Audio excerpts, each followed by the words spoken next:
आता हे ऐका. बेसनाचे लाडू खाल्ल्यानंतर टाळाला चिकटतात, घशात दाटल्यासारखं होतं का? नाही नाही, आता अजिबात असं काही होणार नाही. बेसनाच्या लाडूला खूप तूप लागतं का? नाही, अजिबात जास्तीचं तूप लागणार नाही. बेसनाचे लाडू वळल्यानंतर पातळ होतात, एकावरती एक ढीग बसतात. असं तर अजिबात होत नाही हा. कोण म्हटलं तुला हे सगळं होत असतं? ना तुमच्या घशाला दाटणार, ना टाळाला चिकटणार, ना जास्तीचं तूप लागणार, नाही हे लाडू बसणार. असं काहीच यावर्षी होणार नाही. कारण सगळ्या प्रॉब्लेमवरचं सोल्युशन आज मी तुमच्यासोबत शेअर करतेय. आता माझे तुमचे सगळ्यांच्याच आवडीचे हे बेसनाचे लाडू बनवण्याची कृती अतिशय सोपी झाली आहे. व्हिडिओ जर तुम्ही शेवटपर्यंत पाहिलात ना, तर नक्की लक्षात येईल आणि 100% नाही 1000% गॅरंटी देऊन सांगते. या वर्षी तुम्ही लाडू याच पद्धतीने बनवाल. प्रत्येक एक व्हिडिओ कसा सोपा करून सांगायचा हे तर माझं कामच आहे. पण तुमचं काम आहे लाईक आणि कमेंट करायचं. या लाईक आणि कमेंटचे काही आम्हाला पैसे मिळत नाहीत बरं का. पण याने ना एक स्फूर्ती जरूर येते. एक नवीन व्हिडिओ बनवायची मनापासून इच्छा होते. बघा, जमलं तर व्हिडिओला लाईक जरूर करा. व्हिडिओला सुरुवात करूयात. माझी ही रेसिपी खूप सरळ आणि सोपी आहे बरं का. इथे मी अर्धा किलो हरभऱ्याची डाळ घेतली आहे. हरभऱ्याची डाळ स्वच्छ आधी निवडून घेतली. यामध्ये जो काही कचरा आहे किंवा हिरवी डाळ असते ना, ती सुद्धा काढून घ्यायची. काही डाळींना साल मात्र तशीच असते, त्यामुळे ती सुद्धा काढून घ्यायची, कारण त्यामुळे सुद्धा लाडूला थोडासा काळपटपणा किंवा मग अधेमध्ये असे काळे स्पॉट येतात. आता स्वच्छ ही डाळ निवडून झाली. एक दाणा यामधला खाऊन पाहायचा. मग म्हणजे डाळीचा एक अंदाज येतो की ही डाळ कितपत अशी कडक आहे, मऊसर आहे हे आपल्याला लक्षात येतं. आता ही डाळ आपल्याला भाजून घ्यायची. डाळ भाजताना थोडीशी जाड तळाची आपल्याला कढई घ्यायची आणि नुकतीच ही कढई मी गॅसवरती चढवलीये. डाळ भाजताना घाई करायची नाही. डाळ भाजत असताना ती मंद आचेवरती भाजून घ्यायची, म्हणजे आतमध्ये पर्यंत कडकडीत अशी भाजली जाते. डाळ भाजत असताना सतत हलवत डाळ भाजून घ्यायची. डाळ भाजताना इकडे तिकडे लक्ष नको. डाळीचा रंग चेंज नाही झाला पाहिजे तरी देखील ही डाळ भाजली पाहिजे. मग हे कसं ओळखायचं? टायमिंग सुद्धा सांगते आणि एक अंदाज सुद्धा सांगते, म्हणजे तुमच्या लक्षात येईल. डाळ भाजता भाजता मला इथे बरोबर 4 ते 5 मिनिट झालेत. मंद आचेवरती भाजतोय त्यामुळे थोडासा जास्त वेळ लागू शकतो. डाळ जास्त असली तरी याहूनही डबल तुम्हाला वेळ लागू शकतो. हाताला डाळ भरपूर गरम लागते. यामधले अगदी 3-4 दाणे मी साईडला काढून ठेवले. आता ही डाळ थोडीशी थंड झाली की मग खाऊन पाहायची. जेव्हा डाळ गरम असते त्यावेळेस ती मऊ असते, यावेळेस आपल्याला अंदाज अजिबात येत नाही. पण डाळ थंड झाली तर मात्र ती छान कुडकुडीत अशी लागते, थोडीशी कडक जाणवते. डाळ अशी आतमध्ये पर्यंत कडक झाली, भाजली गेली की मग गॅसची फ्लेम बंद करायची. आता ही डाळ आपल्याला संपूर्णपणे थंड करून घ्यायची. तर अशीच ही कढईमध्ये थंड होण्यासाठी ठेवायची नाही, कारण कढई खूप गरम आहे. कदाचित खालची जी डाळ आहे ती थोडीशी करपू शकते किंवा रंग जास्त चढू शकतो. तर इथे मी असं एक वर्तमानपत्र अंथरून घेतलंय. यावरती सुती कापड अंथरून घ्यायचं कॉटनचं आणि यावरती आपल्याला डाळ ओतून घ्यायची. म्हणजे खाली जर तुम्ही वर्तमानपत्र ठेवलं तर मग काय होतं की जी डाळ गरम आहे यामधून वाफ निर्माण होत नाही किंवा ओलसरपणा धरत नाही. यामुळे नुसत्याच कॉटनच्या कापडावरती घालण्यापेक्षा खाली पेपर सुद्धा अंथरायचा. आता ही डाळ एकदम पातळ अशी पसरवून ठेवायची, म्हणजे ती लगेचच थंड होते. अशी पसरवून घेतलेली डाळ फॅनच्या हवेखाली फक्त 10 मिनिटांमध्येच चांगली थंड होते. मनाच्या खात्रीसाठी एकदा ही डाळ चाखून पाहायची, खाऊन पाहायची. चांगली ही डाळ कडक लागली तर समजून घ्यायचं आपण भाजून घेतली ती डाळ अगदी परफेक्ट आता दळायला झालेली आहे. आता इथे फक्त अर्धा किलोचं मी माप घेतलंय, म्हणून मग आपण घरीच ही बारीक दळून घेणार आहोत. काळजी करू नका. आपण ही अतिशय परफेक्ट अशी भाजून घेतली, यामुळे मिक्सरला सुद्धा लोड येत नाही. घरी बनवलेला बेसनाच्या लाडूसाठीचा हा रवा किंवा बेसन पीठ हे इतकं दाणेदार लाडू बनवतो ना, तुम्हाला काय सांगू. एकदा तुम्ही नक्की ट्राय करून पहा, म्हणजे मग तुम्हाला नक्कीच खात्री पटेल. ही डाळ मी मिक्सरमध्येच बारीक करून घेतलीये. मला जशी हवी आहे ना अगदी तशीच हलकीशी दाणेदार, तरी सुद्धा यामध्ये बेसन पीठ असं मस्त मऊसूत सुद्धा जाणवतोय आणि हलकासा तो दरदरीतपणा आहे. लाडू दाणेदार बनवायचे टाळ्याला ते चिकटले नाही पाहिजेत, म्हणून मग असंच आपल्याला बेसन पीठ हवंय. हे अगदी परफेक्ट टेक्स्चर आहे. आता हे असंच न वापरता जी रव्याची चाळण असते त्याने आपल्याला हे चाळून घ्यायचंय. जेणेकरून जाडसर डाळ राहिली असेल तर ती आपल्याला वेगळी काढता येते आणि पुन्हा पुढच्या बॅचमध्ये ती दळून घेता येते. याच पद्धतीने संपूर्ण डाळ दळून मी चाळून घेतलेली आहे. तयार केलेले हे बेसन पीठ, लाडूसाठीचं बेसन पीठ आपण हे आधीच बनवून ठेवू शकतो. म्हणजे अजून दिवाळीला थोडासा अवकाश आहे किंवा लाडू बनवायला अजून तुम्हाला अवकाश आहे, तर अशा वेळेस आधीच तुम्ही हे बेसन पीठ बनवून डब्यामध्ये भरून ठेवू शकता आणि ऐन वेळेस तुम्ही लगेचच याचे लाडू बनवायला घेऊ शकता. आता तयार केलेल्या या रवाळ बेसनाचं वाटीचं प्रमाण काढलं की मग पुढचे पदार्थ घ्यायला आपण मोकळे होतो. आता इथे हलक्या हाताने दाबून बरोबर हे बेसन 2 वाटी भरून बसलं. हलक्या हाताने अलगद हे दाबून घ्यायचे, अगदी भुसभुशीत इथे वाटी भरायची नाही. आता वाटीचा अंदाज लक्षात आला. अर्धा किलो बेसन आहे आणि 2 वाट्या ह्या भरल्या. आता तुपाचा अंदाज बघून घेऊ. तर अर्धा किलो बेसनासाठी आपल्याला 200 ग्रॅम तूप लागणार आहे. पण लक्षात घ्या, यातलं सगळं तूप आपण नाही वापरणार आहोत. यातलंही बरचसं तूप शिल्लक राहतं. वाटीच्या अंदाजानुसार बरोबर अर्धी वाटी आणि वरती 3-4 चमचे तूप असतील. तूप घेताना ते वितळलेलं असावं, म्हणजे मग अंदाज व्यवस्थित येतो. दुसरी महत्वाची गोष्ट, आता जे आपण बेसन बनवलं यासाठी खूप जास्त तुपाचा वापर करावा लागत नाही. पण जर तुम्ही विकतचं बेसन पीठ, पॅकेटमधलं बेसन पीठ घेतलत ना, अगदी ते बारीक असतं पावडर प्रमाणे, याला मात्र 200 ग्रॅम नक्कीच तूप लागतं. किंबहुना थोडंसं जास्त सुद्धा लागू शकतं. आता इथे मी फक्त कढई गॅसवरती चढवली आहे. अजून फ्लेम चालू केलेली नाही. काढून घेतलेलं बेसन पीठ आपण या कढईमध्ये घालूयात आणि मग गॅसची फ्लेम चालू करूयात. लक्षात घ्या, अगदी सुरुवातीपासून गॅसची फ्लेम आपल्याला लोच ठेवायची. लो बर्नर ठेवायची आणि सुरुवातीपासून ते अगदी शेवटपर्यंत लोच फ्लेम ठेवायची. आता सुरुवातीला आपण हे बेसन असंच कोरडं भाजणार आहोत. जेव्हा आपण बेसन कोरडं भाजतो तेव्हा अजिबात हात दुखत नाहीत. दुसरी महत्वाची गोष्ट अशी होते की बेसन सुद्धा अर्धवट असं भाजलं जातं आणि यानंतर खूप आपल्याला वेळ बेसन भाजत बसावं लागत नाही. तर सुरुवातीचे फक्त एक 5-7 मिनिटांसाठी सतत हलवत हे बेसन मंद आचेवरती मी भाजून घेतलं. आता कितपत भाजायचं तेही सांगते. टायमिंगनुसार तुम्ही 5-7 मिनिटांसाठी हे बेसन पीठ भाजून घेऊ शकता. दुसरी गोष्ट, हलकासा यामधून सुवास, सुगंध यायला सुरुवात होते आणि तिसरी गोष्ट म्हणजे बेसन हाताला चटके द्यायला सुरुवात करतं. इतपत हे बेसन आपल्याला भाजून घ्यायचंय. बरोबर 7व्या मिनिटाला मोजून घेतलेल्या तुपापैकी अर्धं तूप आपल्याला यामध्ये घालायचंय. आता हे तूप एकदा यामध्ये घातलं की मग सलग 15 मिनिटांसाठी कुठलाही विचार न करता मंद आचेवरती आपल्याला हे बेसन भाजून घ्यायचंय. तुम्ही हवं असेल तर छोटंसं घड्याळ सोबत ठेवू शकता किंवा मग मोबाईल तर आपल्या सोबत असतोच. तुम्ही त्याच्यामध्ये सुद्धा टायमिंग बघू शकता. सुरुवातीच्या 2 मिनिटांमध्येच तूप बेसनामध्ये मिक्स करून घेतलं की अशा जाड-जाड गुठळ्या आपल्याला दिसतात. या गुठळ्या सहजासहजी मोडल्या जात नाहीत. मग काय करायचं? तर आपला जो पोटॅटो मॅशर असतो, त्याने या गुठळ्या अगदी सहज मोडल्या जातात. हलक्या हाताने दाब देत या गुठळ्या एकसारख्या अशा मोडून घ्यायच्या.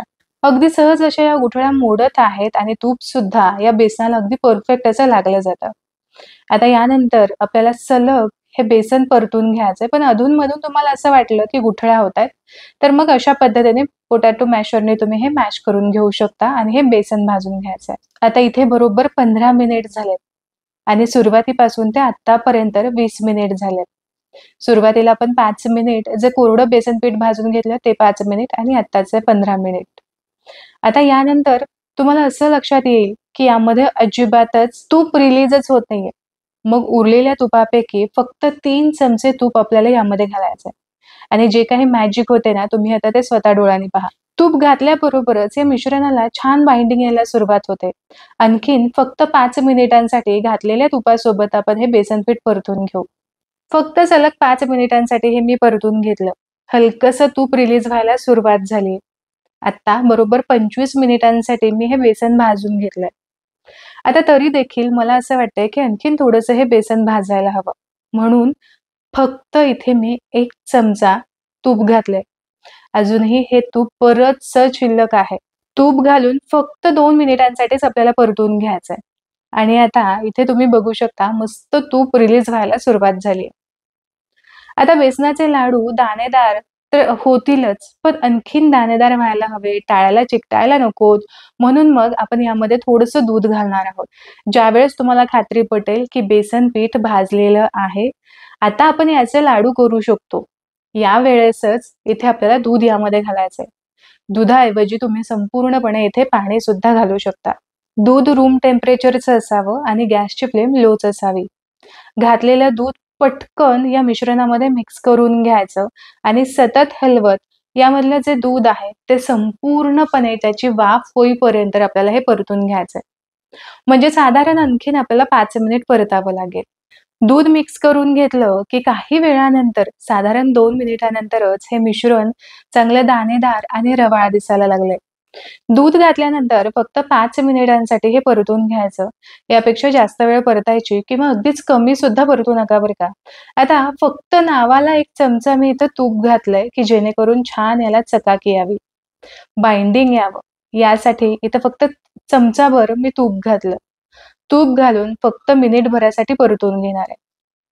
आता इथे लाडू जर पिवळा धमक तुम्हाला हवा असेल तर तुम्ही या स्टेजला बंद करू शकता किंवा मग तुम्हाला थोडेसे लालसर असे लाडू आवडत असतील किंवा काहींना आवडतात पिवळसर नसण्यापेक्षा थोडेसे असे पुढे गेलेल्या रंगाचे आवडतात, तर तुम्ही त्या पद्धतीने आणखीन थोडेसे 3-4 मिनिट भाजून घेऊ शकता. काही हरकत नाही. इथे बेसन भाजून झालेलं आहे. मी याच रंगावरचे लाडू करते आणि याच रंगावरचे मला आवडतात. म्हणून मग हे बेसन पीठ एका ताटामध्ये मी काढून घेणार आहे आणि संपूर्णपणे आता हे थंड करून घेऊयात. कोणताही हातचा न राखता संपूर्ण टिप्स मी इथे तुम्हाला सांगितल्यात. उगाचच खोटं नाटं सांगून मी तुम्हाला असं म्हणणार नाही, की याला फक्त 20 मिनिटातच मी भाजून घेतलंय किंवा मग मला भाजायला 15च मिनिटं लागलेत. मला इथे संपूर्ण हे बेसन पीठ भाजण्यासाठी 35 ते 37 मिनिट लागलेले आहेत आणि एवढेच तुम्हाला सुद्धा अर्धा किलोचं बेसन पीठ भाजण्यासाठी लागणार आहे. पण या उलट जर खरं सांगायचं तर जे आपलं रेग्युलर बेसन पीठ असतं, विकतचं बेसन पीठ असतं, अगदी ते पावडर प्रमाणे असतं, याला थोडासा जास्त वेळ लागू शकतो. तयार केलेलं हे बेसन पीठ आपण रवाळ केलं होतं त्यामुळे ते पटकन भाजलं गेलं आणि तूप सुद्धा खूप शोषून त्याने घेतलं नाही आणि यामुळेच तुपाची क्वांटिटी सुद्धा आपल्याला कमी लागली. तुम्ही इथे बघू शकता जवळ-जवळ 50 ग्रॅम तूप आपल्याला कमी लागलेलं आहे. अजूनही हे शिल्लक आहे. म्हणजे सुरुवातीला आपण 200 ग्रॅम तूप घेतलं होतं, यामधलं फक्त आपण 150 ग्रॅम तूप वापरलेलं आहे. ज्या वाटीने आपण बेसन पीठ मोजून घेतलं, तूप मोजून घेतलं, त्याच वाटीने आपल्याला साखर सुद्धा मोजून घ्यायची म्हणजे मग अंदाज व्यवस्थित येतो. साखर अगदी काठोकाठ अशी सपाट मी भरलेली नाहीये, थोडीशी शीर लावून भरलेली आहे, अगदी हलकीशी. वजनी प्रमाणानुसार बरोबर 400 ग्रॅम मी इथं साखर घेतलेली आहे. किलोचं आणि वाटीचं प्रमाण डिस्क्रिप्शन बॉक्समध्ये दिलेलं आहे आणि तुमच्या सोयीसाठी 1 किलोचं आणि अर्धा किलोचं असं दोन्हीही माप दिलंय. एखाद्या तडक्या पॅनमध्ये थोडंसं तूप घालायचं, साधारण अर्धा चमचा आणि यामध्ये आपल्याला भरपूर ड्रायफ्रुट्स असे परतून घ्यायचे आहेत. अगदी तुम्ही तेलामध्ये तळून नाही घेतले तरी सुद्धा चालू शकतात. काजू, बदाम आणि पिस्ता असे 3 ड्रायफ्रुट्स मी इथं घेतलेत आणि चांगले बारीक-बारीक असे कट करून घेतलेत. खूप जाड-जाड इथे मी ठेवले नाही. याचं कारण सुद्धा पुढे जाऊन सांगते. फक्त 1 चमचा तुपामध्ये हलकासा रंग चेंज होईपर्यंत हे ड्रायफ्रुट्स आपल्याला मंद आचेवरती परतून घ्यायचे. म्हणजे कसं ते चांगले कुरकुरीत व्हायला हवे. याचे कारण पुढे जाऊन सांगेल. हे ड्रायफ्रुट्स हलक्या रंगावरती परतून झालेत. संपूर्णपणे हे थंड करून घ्यायचे. आता इकडे बेसन सुद्धा चांगलं थंड झालेले आहे. 15 मिनिटांमध्ये जास्तीत जास्त 15 मिनिटांमध्ये हे थंड होतं. म्हणजे अगदीच आपल्याला खूप थंड करायचं नाही. हलकंसं जे आहे ते यामध्ये कोमटपणा असायला हवा. म्हणजे मग साखर व्यवस्थित आपल्याला यामध्ये मिक्स करता येते. जी साखर मी तुम्हाला सुरुवातीला दाखवली ती घरीच मी दळून सुद्धा घेतली. साखरेचा अंदाज आपण 1 वाटी भरून घेतला होता आणि वरती थोडीशी साखर होती साधारण 2-3 चमचे. पिठी साखर जर तुम्ही बनवलीत तर त्याचं मात्र 1.5 वाटी भरून पिठी साखर भरेल. शक्यतो बेसनाचे लाडू करत असताना बाहेरची पिठी साखर वापरायची नाही. कारण ती अगदी पावडर सारखी असते आणि भरपूर त्यामध्ये गाठी गुठळ्या सुद्धा असतात. यामुळे ही साखर आपण घरीच बारीक करायची. थोडीशी यामध्ये रवाळपणा राहतो साखरेचा, त्यामुळेच ती अशी टाळ्याला चिकटत सुद्धा नाही. पटकन तोंडामध्ये हा लाडू विरघळला जातो. तर ही छोट्या-छोट्या ज्या ट्रिक्स असतात ना, त्या इतक्या कामी येतात आणि ह्या छोट्या-छोट्या ट्रिक्सच मी प्रत्येक व्हिडिओमध्ये तुम्हाला सांगत असते, की जेणेकरून ना तुमचं कुठेच कन्फ्युजन सुद्धा व्हायला नको आणि या छोट्या-छोट्या टिप्समुळे तुमचे पदार्थ सुद्धा चांगले व्हायला हवेत. आता सगळं एकदम मी यामध्ये पिठी साखर मिक्स नाही केली. सुरुवातीला थोडीशी अर्धी पिठी साखर मिक्स करून घेतली आणि नंतर उरलेली पिठी साखर मी यामध्ये घालणार आहे. आता हे बेसनाचं मिश्रण, लाडूचं मिश्रण असं काहीसं झालंय. हाताच्या उष्णतेने यामधलं घातलेलं तूप चांगलं मेल्ट होतं आणि छान ते जमून येतं. आता हे मिश्रण दोन्ही हाताने छान असं कुस्करून घ्यायचं की जेणेकरून पिठी साखर या बेसनामध्ये, तुपामध्ये चांगली मिक्स होईल. पिठी साखर 100% व्यवस्थित मिक्स व्हायलाच हवी. एकदा तुम्हाला खात्री पटली, सगळं मिश्रण एकजीव मिक्स करून झालं, की यामध्ये वेलची पावडर घालायची साधारण अर्धा छोटा चमचा. आणि आता जे ड्रायफ्रुट्स आपण तळून ठेवले होते, ते संपूर्ण ड्रायफ्रुट्स आपल्याला यामध्ये घालायचे आहेत. आता वरून फक्त लाडू सुशोभित करण्यापेक्षा ना, असा आतमध्ये तुम्ही ड्रायफ्रुट्स जे चांगले तळलेले, कुरकुरीत झालेले असे ड्रायफ्रुट्स आतमध्ये घातलेत ना, तर मग खाताना टाळ्याला अजिबात चिकटत नाही आणि थोडंसं चावत, थोडं चघळत असा तो लाडू चवीला खूप स्वादिष्ट लागतो. टाळ्यामध्ये वरती जर चिकटण्याची थोडी जरी शक्यता जर राहत असेल ना, तर इथे ती 100% निघून जाते. हा प्रयोग तुम्ही नक्की करून पहा. तुमच्या नक्कीच हा फरक लक्षात येईल. भांड्याला लागलेलं तेल पुसून घेतलं आणि आता घातलेलं सगळं साहित्य व्यवस्थित आता या मिश्रणामध्ये मिक्स करून घेऊ आणि लाडू वळायला घेऊ. लाडू वळण्यासाठी अशी छोटीशी एखादी वाटी घेतली, की त्यामध्ये हे थोडंसं मिश्रण काढून घ्यायचं. म्हणजे मग कसं सगळे लाडू जे आहेत ते एकसारखे एका आकाराचे होतात. लाडू हलक्या हाताने दाबून घट्ट असा बांधून घ्यायचा. आता इथे जेव्हा तुपाचं प्रमाण खूप जास्त होतं ना, त्यावेळेस लाडू असे बांधले जात नाही, हातामध्येच ते विरघळले जातात. तुपाचं प्रमाण इथे अगदी परफेक्ट आपण घेतलंय, यामुळे कुठल्याही प्रकारे हे लाडू हातामध्ये विरघळत नाही. याउलट हे लाडू व्यवस्थित बांधले जातात, छान चकाकी सुद्धा येते आणि याचबरोबर ते असे बचके सुद्धा होत नाहीत. एकदा तुम्ही लाडू वळून ठेवलात, की पुन्हा-पुन्हा तुम्हाला तो वळावा लागत नाही. तर हाच फरक आहे जेव्हा तुम्ही घरी बेसन पीठ बनवता आणि बाजारातलं पॅकेटमधलं बेसन पीठ विकत आणता. हा फरक तुम्हाला आज या व्हिडिओमध्ये लक्षात आला असेल. इथे लाडू बांधून झालेला आहे आणि लाडूवरची चकाकी तुम्ही बघू शकता.